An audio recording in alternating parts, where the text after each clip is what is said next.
24x7 news Bengal আপনারা দেখছেন। এই মুহূর্তে আমি এসে পৌঁছেছি কামারহাটি বিধানসভা 30 নম্বর ওয়ার্ড, যেখানে চলছে বাংলার ভোট রক্ষা শিবির। এই শিবির কিন্তু সকালেও এরা মানুষকে পরিষেবা দিচ্ছে শিবির থেকে, এবং সন্ধ্যাকালীনও এখানে পরিষেবা চলছে। আসুন দেখুন তারই কিছু মুহূর্ত।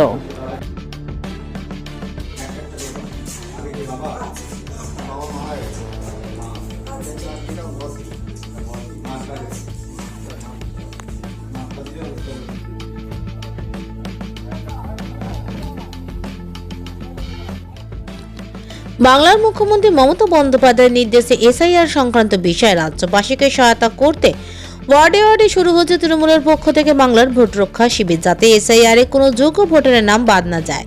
কামারহাটি বিধানসভা 30 নম্বর ওয়ার্ডে কাউন্সিলর তপন আচার্যের তত্ত্বাবধানে চলছে 5টি জায়গায় ভোট রক্ষা শিবির।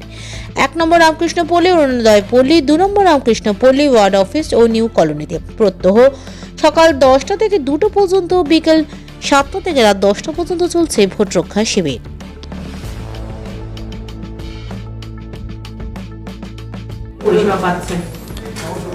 পরিষেবা তো দেখুন, আমাদের মাননীয় মুখ্যমন্ত্রী যেই নির্দেশ দিয়েছে আমরা তার নির্দেশ অনুযায়ী চলছি।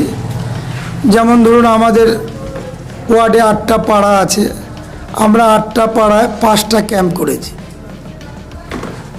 মোটামুটি সকালে 10টা থেকে 12টা অবধি সার্ভিস দেওয়া হয়, বিকেলও 7টা থেকে রাত্রি 10টা অবধি। আমরা ম্যাক্সিমামই ফর্ম প্রায় ফিল আপ হয়ে গেছে, কিন্তু কিছু মানুষ আছে যারা আগে এখানে থাকতো, তারা হয়তো এখান থেকে চলে গেছে অন্যত, কিন্তু তাদের একটু বিভ্রান্তের মধ্যে তারা পড়ে যাচ্ছে।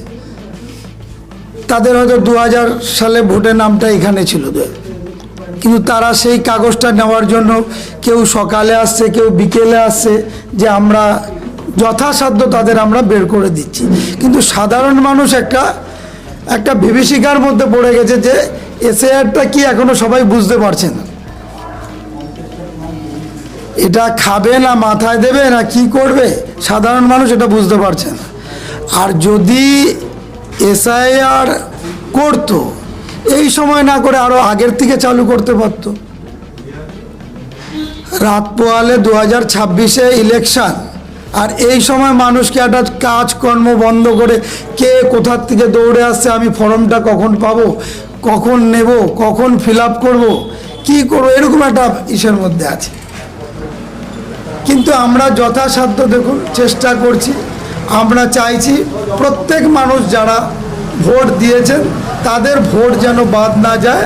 আমরা যথাসাধ্য আমরা আমাদের টিম পরিবার সবাই আছে এখানে, সকলে মিলেই আমরা এমনকি প্রত্যেক পাড়ার থেকেও আমরা ক্যাম্প বানিয়ে সাহায্য করে দিচ্ছি মানুষকে।